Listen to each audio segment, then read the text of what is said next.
Kabanata 5101. Pinipigilan ni Kyrie na pumalakpak matapos marinig ang sinabi ni Harvey.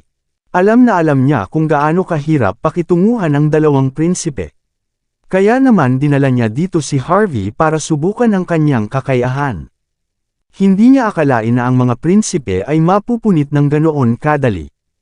Napakaganda. Agad na hinampas ni Rudy ang mesa, tatayo na sana.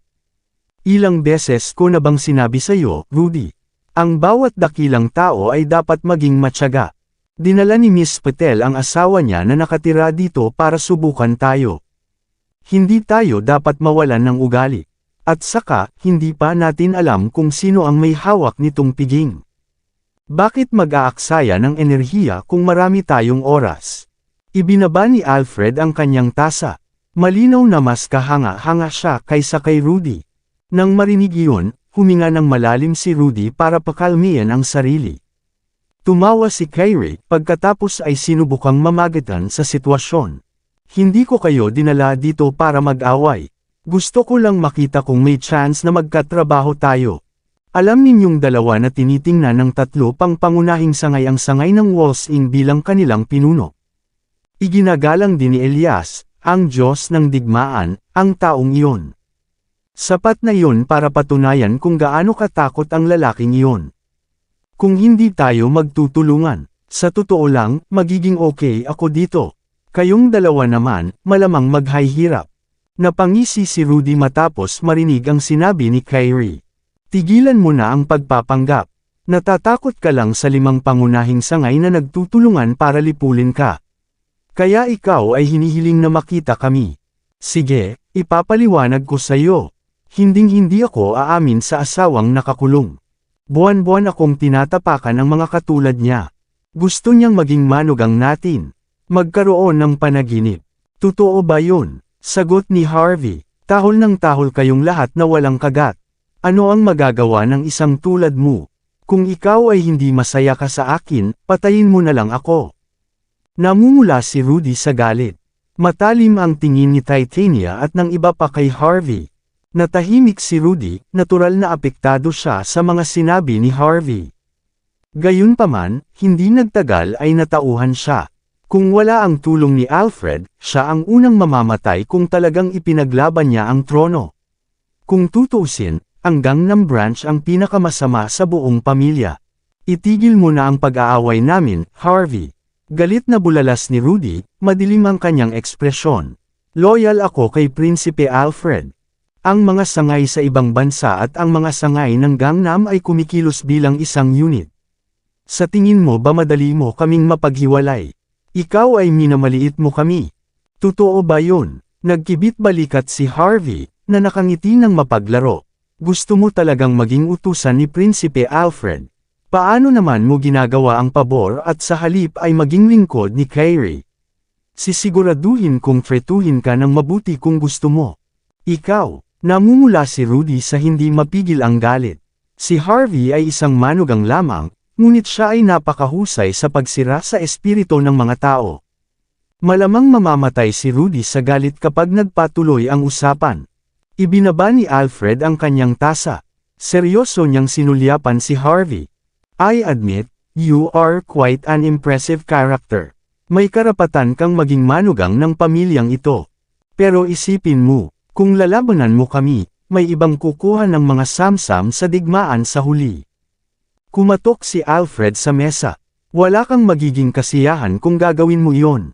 Ang Walls-in Branch naman, tatawa ng malakas kapag nakita kaming nasusunog. Mali ba ako? Nagkibit balikat si Harvey. Inimbitahan kayong dalawa ni Kyrie na magtulungan. Gayunpaman, pumunta kayo dito para lang ipakita at ipagmalaki ang inyong lakas sa harapan ko. Sa tingin mo matatakot ako niyan. Kung gusto niyong magsalita, ipakita niyo yang ugali niyo. Mag-uusap tayo ng maayos pagkatapos nito. Malamig na tumawa si Rudy matapos marinig ang matuwid na tono ni Harvey. Tama na, Harvey. Walang kwenta ang pagsasabi ng lahat ng iyon. Pwede tayong magtulungan, pero mananalo si Prinsipe Alfred. Kung hindi, tapos na ang deal. Siyempre, bibigyan kita ng ilang mga pakinabang kung sa tingin mo ay makakasama sa iyo ang kanyang muling pagkabuhay. Gusto mo ng pera di ba? Isang matalim na ngiti ang isinuot ni Rudy, na para bang nagtagumpay siyang kontrolin ang sitwasyon. Maging si Alfred na kanina pa tahimik hanggang ngayon, ay sumulyap ng may pagtataka kay Harvey. Sinamaan ng tingin si Harvey ng mga nakatayo sa likod. Naniniwala sila na pinahiya niya ang kanyang dignidad bilang isang lalaki. Hinawakan ni Harvey ang tseke, at sinulyapan ito ng ilang beses. Iyan ay maraming mga zero, at maraming tao ang hindi makikita ang numerong ito sa kanilang buhay. Nakakatukso, sigurado, ngunit hindi yun sapat. Malamig na tumawa si Rudy. Ano, sa tingin mo ang 15 milyon ay masyadong maliit? Ito ang binigay ko sa iyo alang-alang sa pangunahing sangay. Kung patuloy kang kumikilos ng napakataas at makapangyarihan, huwag mo akong sisihin sa hindi pagpigil. Maaabot ko ang aking layunin sa pamamagitan ng pagpatay sa iyo. Ang aming layunin ay simple, narito kami upang pigilan si Kyrie na makakuha ng manugang. Tapusin natin kung sino man ang interesado. Sinasabi namin sa iyo na kunin ang pera at magsaya. Hindi pa ba sapat yun? Kinuha ni Alfred ang tasa, na kalmado pa rin. Kailangang malaman kung kailan titigil, Harvey. Ang mga inaalagaan ay matatalinong tao, at ang matatalinong tao ay hindi gumagawa ng mga hangal na bagay. Kung hindi ka aalis na may dalang pera, hindi lang kami ang maghahabol sa iyo mamaya. Sasali rin ang 3 pang pangunahing sangay. Kung tutuusin, ang iyong pag-iral ay nangangahulugan na si Kyrie ay magkakaroon ng paghahabol sa trono. Ang aming mga interes ay masasaktan dahil dito. Lumabas ka sa tirahan ni Kyrie. Umalis sa Golden Sands, at huwag nang babalik. Sumigaw si Titania, na pinitik ang kanyang leeg. Ako ay gagawing impyerno ang buhay mo kung hindi. Hamalakhak si Harvey. Tinatakot mo ba ako? Malamig na tumawa si Rudy. Tumayo siya at lumapit kay Harvey. Tama na yan. Bulalas niya sabay turo sa ilong ni Harvey. At may sasabihin ako sa'yo. Kung hindi mo tatanggapin ang mga kondisyon ko at umalis ka. Hindi lang ikaw, lahat ng kakilala mo ay mamamatay kasama mo. Huhukayin ko rin ang bawat isa sa iyong mga ninuno. Napangiwi si Rudy sa sakit. Walang intensyon si Harvey na pakawalan siya. Agad niyang hinampas ang mukha ni Rudy, at tinulak ang mukha ni Rudy hanggang sa tumama ito sa sahig na gawa sa kahoy. Natigilan ang lahat sa pwesto, hindi man lang sila natauhan sa gulat.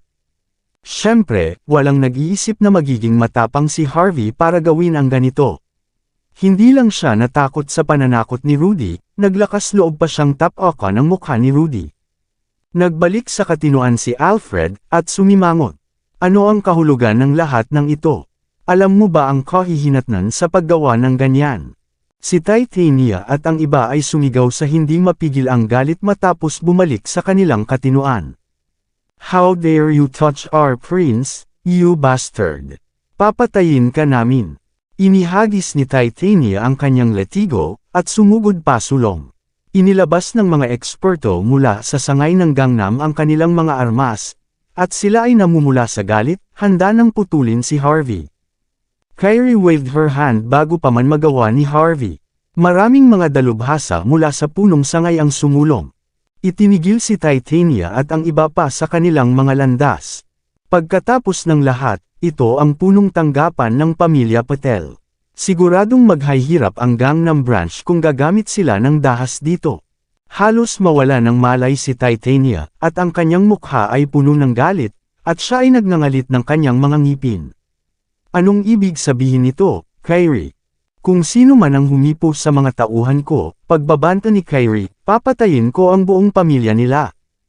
Ikaw, agad na natigilan si Titania matapos marinig ang sinabi ni Kyrie. Nilingon niya si Harvey. Huwag mong isiping magaling ka dahil lang sa ingatang tao ka, bastard. Kung may mangyari sa aking prinsipe, papatayin kita muna. Sa kabila noon, hindi niya kayang sakalin si Harvey hanggang sa mamatay kahit gusto niya. Wala na doon ang kalmadong mukha ni Alfred. Tumayo siya. Sigurado ka bang gusto mong magsimula ng away na ganito, kayong dalawa? Hindi mo ba naisip ang mga kahihinatnan? Tanong niya kay Kyrie at Harvey. Ayaw na ni Harvey na may kinalaman kay Alfred at Titania. Hinila niya ang mga paa niya, saka yumuko para tapikin ang mukha ni Rudy. Sabihin mo sa akin, sino sa tingin mo ang unang mamamatay? Tanong niya. Ikaw, napatigil si Rudy, pagkatapos ay sumabog sa galit. How dare you give your hands on me? Pagsisisihan mo ito. Maraming salamat sa lahat ng sumusubaybay. Please subscribe and follow my YouTube and Facebook channel, Filipino Novel. Maraming salamat po. Kabanata 5105. Hindi na maglalakas loob si Rudy na magpakita ng lakas. Sa wakas ay naunawaan na niya ang sitwasyon. Si Harvey ay isang kalmadong tao, ngunit siya rin ay isang walang ingat na tao.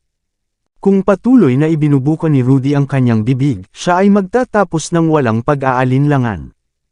Ang isang malakas na tao ay hindi ilalantad ang kanyang sarili sa panganib. Siya ay isang mataas at makapangyarihang prinsipe, na mamatay dahil lang sa isang may bahay ay hindi katumbas ng halaga. Sa sandaling ito, nagpasya siyang pigilan ang sarili at kumalma. Oh, sa wakas ay tumigil ka na pagkatapos mong matuto ng iyong aralin. Tinabi ni Harvey si Rudy. Tigilan mo na ang pagpapakita nito sa harapan ko. Kung gagawin mo ulit ito, papatayin kita. Ngayon, go. Kung gusto mong makipagtulungan sa amin, isipin mo ang aming mga kondisyon. Kung hindi, makikita natin ang isa't isa bilang magkaaway. Napabalikwas si Rudy kay Alfred na mukhang malungkot. Napuno siya ng gulat at galit, ngunit hindi na siya naglakas loob na lumaban kay Harvey. Nagpapakita ka ng kapangyarihan sa harap namin, Harvey. Kyrie. Matapos makita ang nakakaawang mukha ni Rudy at ang kalmadong ekspresyon ni Harvey, hindi na napigilan ni Alfred. Nawala ang pagiging cool niya. Akala mo ba hindi ako maglalakas loob na awayin kayong dalawa? Paumanhin ngayon din. Ibigay ang iyong account para sa sitwasyong ito. Kung hindi, ang sangay sa ibang bansa ay maghihiwalay sa mismong punong sangay ngayon. Itinagilad ni Harvey ang kanyang ulo. Tinatakot mo ba ako? Sa tingin mo ba natatakot ako? Bastos! Ikanaway ni Alfred ang kanyang kamay matapos makita ang pang-aalipusta sa mga mata ni Harvey, na inilantad ang espadang nakatago sa kanyang manggas. Bang! Bago pa siya makagawa ng anuman, casual na hinila ni Harvey ang gatilyo para maputol ang espada. Napaatras si Alfred katapos maramdaman ng malakas na vibration. Nagbago ang kanyang ekspresyon, hindi niya akalain na ganito pala kagaling si Harvey sa shooting. Laking gulat ni Titania at ng iba pa nang makita siya. Nang walang ilang taon ng pagsasanay, walang sino man ang maaaring maghangad nito ng tumpak. Ngunit matapos makita siyang nagpapakitang gilas na may baril. Napatingin sa kanya si Titania at ang iba pa. Gamitin mo lang ang iyong mga kamay para lumaban. What's the point of showing off kung gagamit ka ng baril? Tuluyan na nilang nakalimutan na kay Rudy ang baril. Habang pinapanood ang mga tao mula sa sangay sa ibayong dagat at sa sangay ng Gangnam na umalis, nag-alinlangan sandali si Kyrie bago tuluyang bumantong hininga. Napangiti si Harvey nang makita ang ekspresyon ni Kyrie. Ano, nagsisisi ka ba na dinala mo ako dito? May pagkakataon ka pa para iligtas ang sitwasyon. Sabihin mo sa iyong mga tauhan na ipadala ako sa kanila. Malamang na patatawarin nila ang punong sangay para dito. Malamig na pinandilatan ni Kyrie si Harvey. Mababa ba ang tingin mo sa akin? Napangiti si Harvey. Medyo masyadong komplikado ang sitwasyon ng pamilya mo ngayon. Wala tayong choice kundi harapin ito ng mabilis.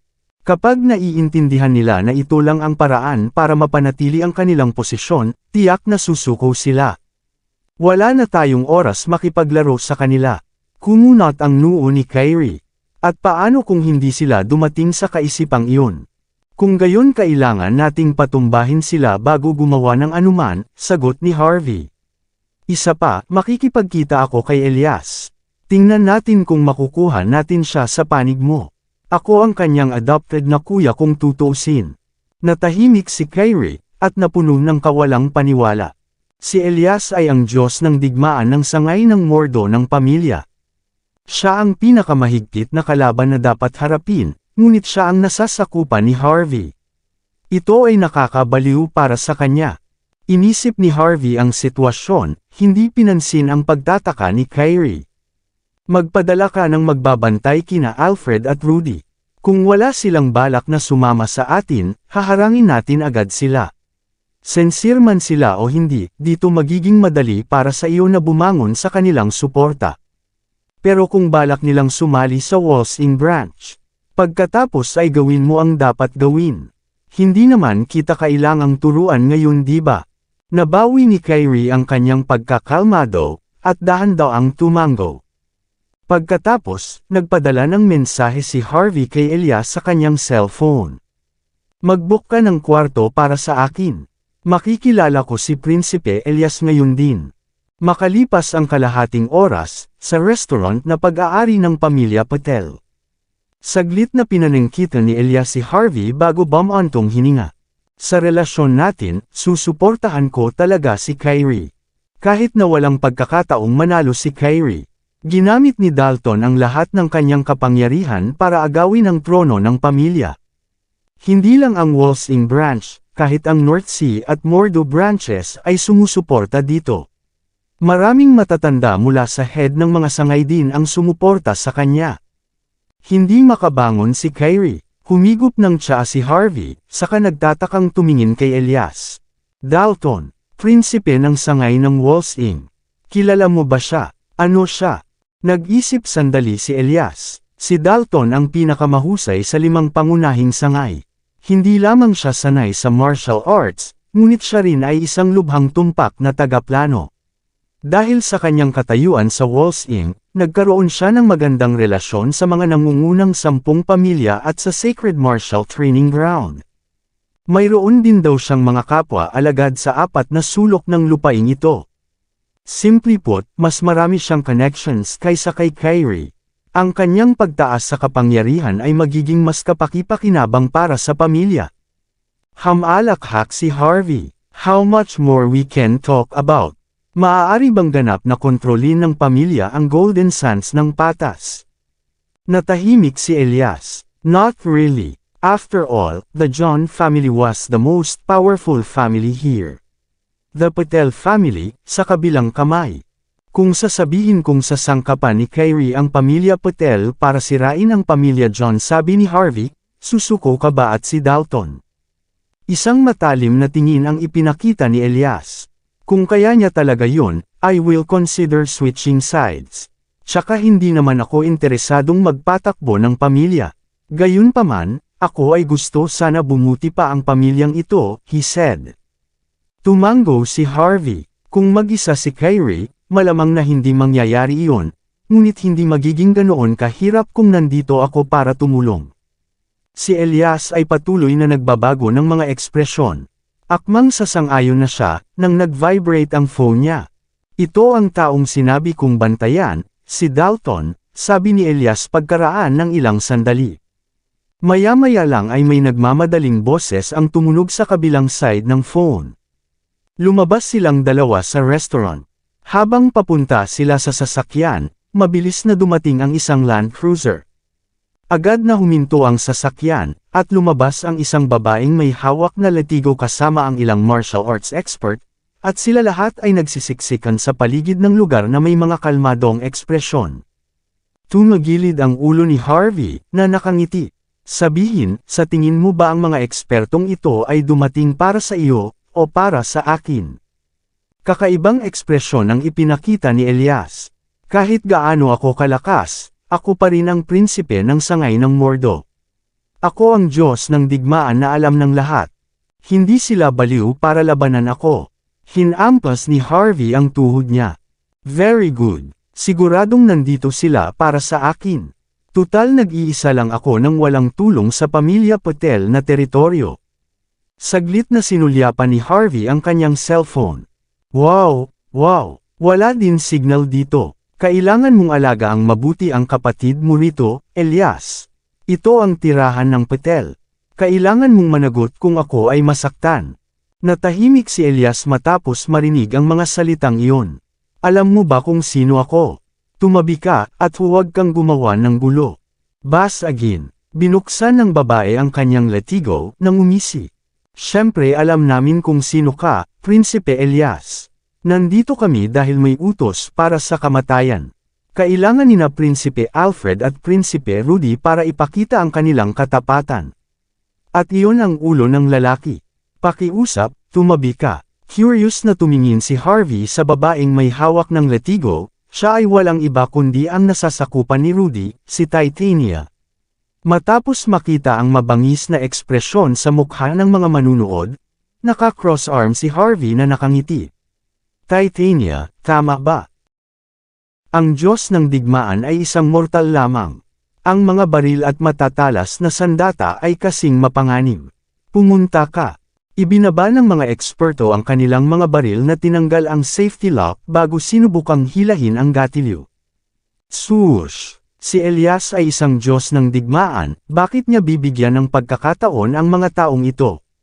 Ibinaba niya ang kanyang mahabang espada, at agad na ginawa na bumagsak ang mga eksperto sa lupa.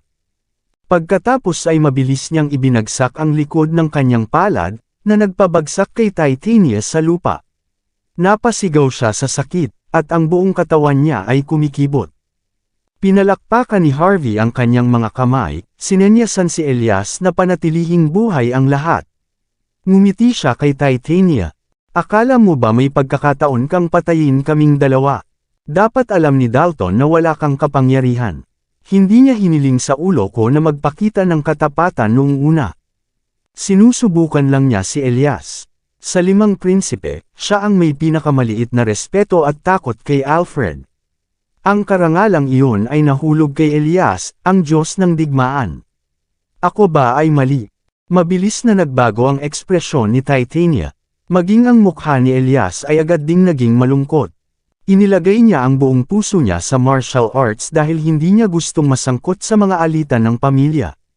Gayunpaman, ginawa niya na hindi inaasahan na itinuring siya ni Dalton bilang pangunahing karibal niya. Walang ibang pagpipilian si Elias. Nang makaalis na si Titania at ang iba pa, pinanungkitan ni Harvey si Elias.